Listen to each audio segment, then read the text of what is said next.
इस वीडियो में मैं आपको दो ऐसे वर्ड्स के बारे में बताऊंगा जिसे प्राय लोग रॉन्गली प्रोनाउंस करते हैं और इसके दो रीजंस हैं।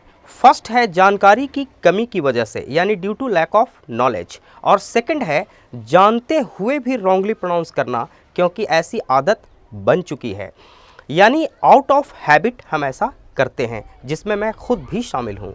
हेलो एवरीवन, मैं हूँ भुवन भास्कर मिश्रा और आप देख रहे हैं मेरा YouTube channel English with Bhaskar sir.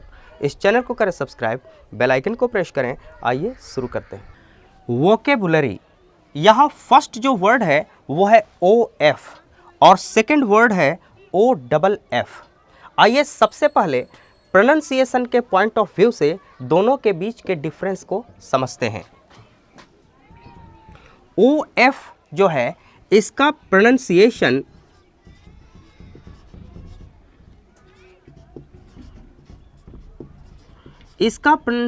है अव, और इसका जो स्ट्रॉन्ग फॉर्म है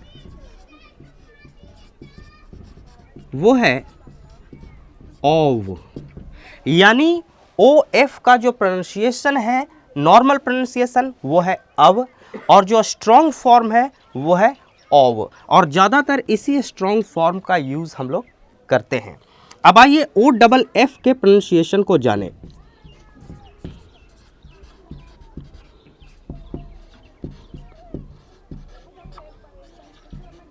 इसका प्रोनाउंसिएशन है ऑफ, यानी ओ डबल एफ को हम लोग ऑफ पढ़ते हैं।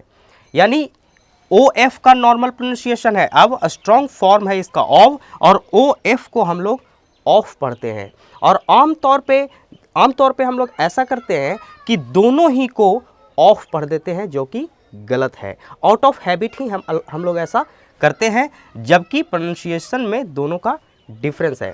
अब आइए पार्ट्स ऑफ स्पीच के हिसाब से ये जानें कि दोनों के बीच क्या डिफरेंस है।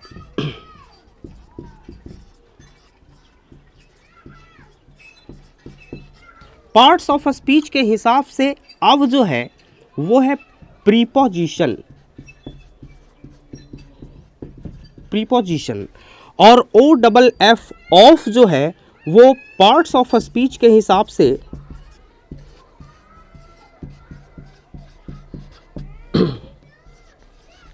एडजेक्टिव, वर्ब, एडवर्ब, प्रीपोजिशन और नाउन। यानी पार्ट्स ऑफ स्पीच के हिसाब से ऑफ जो है वो एक एडजेक्टिव है, वर्ब है, एडवर्ब है, प्रीपोजिशन है और नाउन है, जबकि ऑफ जो है वो पार्ट्स ऑफ स्पीच के हिसाब से सिर्फ प्रीपोजिशन ही है। अब आइए वन बाय वन दोनों के डिफरेंट यूजेस के बारे में जानते हैं। ऑफ, यानी ऑफ के एज अ प्रीपोजिशन कुछ यूजेस के बारे में हम लोग जानते हैं। फर्स्ट जो इसका मीनिंग है एज अ प्रीपोजिशन वो है से या के कारण, यानी कॉज को बताता है। Example sentence, he died of fever, मतलब वह बुखार के वजह से, बुखार के कारण मर गया। ही डाइड ऑफ कोलरा, वह कोलरा की वजह से मर गया। सेकंड जो इसका मीनिंग है वो है में से, यानी among from, one of the two boys came, यानी दो लड़कों में से एक आया, one of the two boys came. Third है स्रोत, यानी ओरिजिन, इससे ओरिजिन का भी बोध होता है। Example, he comes of a rich family, यानी वह एक अमीर परिवार से आता है, यानी वह एक अमीर परिवार में पैदा लिया। फोर्थ, के विषय में या के बारे में, अबाउट के सेंस में। एग्जाम्पल सेंटेंस देखें, आई नो ऑफ हिम, मैं उसके बारे में जानता हूँ। थिंक ऑफ इट, इसके बारे में सोच लीजिए। सम अदर यूजेस ऑफ, यानी ऑफ के कुछ दूसरे यूजेस के बारे में समझिए। फर्स्ट है he is bare of cash, he is bare of cash, इसका मतलब होता है उसका हाथ खाली है, यानी उसके हाथ में पैसा नहीं है। सी इज हार्ड ऑफ हर्ट, वह निष्ठुर है। हार्ड ऑफ हर्ट का मतलब होता है निष्ठुर, यानी क्रूएल, हार्टलेस।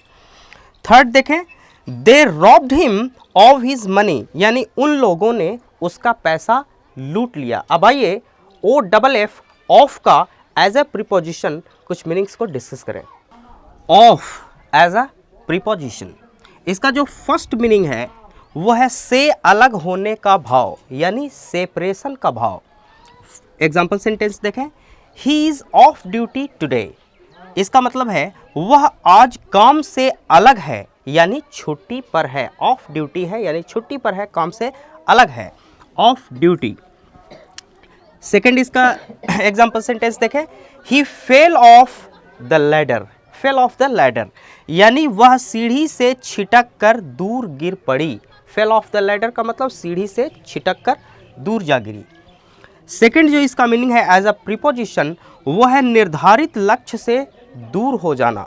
एग्जाम्पल सेंटेंस देखें, you are going off the subject, you are going off the subject, तुम विषय से भटक रहे हो, यानी विषयांतर हो रहे हो, विषय से दूर जा रहे हो, टॉपिक पे बात नहीं कर रहे हो बल्कि कुछ और ही बात कर रहे हो, यानी you are going off the subject. तो आज के लिए बस इतना ही। ये वीडियो अगर आपको अच्छा लगा तो इसे लाइक करें, ज़्यादा से ज़्यादा शेयर करें, साथ ही इस चैनल को सब्सक्राइब करें, बेल आइकन को प्रेस करें ताकि मेरे हर नए वीडियोज़ का नोटिफिकेशन आपको तुरंत मिल सके। इस वीडियो में मेरे साथ अंत तक बने रहने के लिए आपका बहुत बहुत धन्यवाद।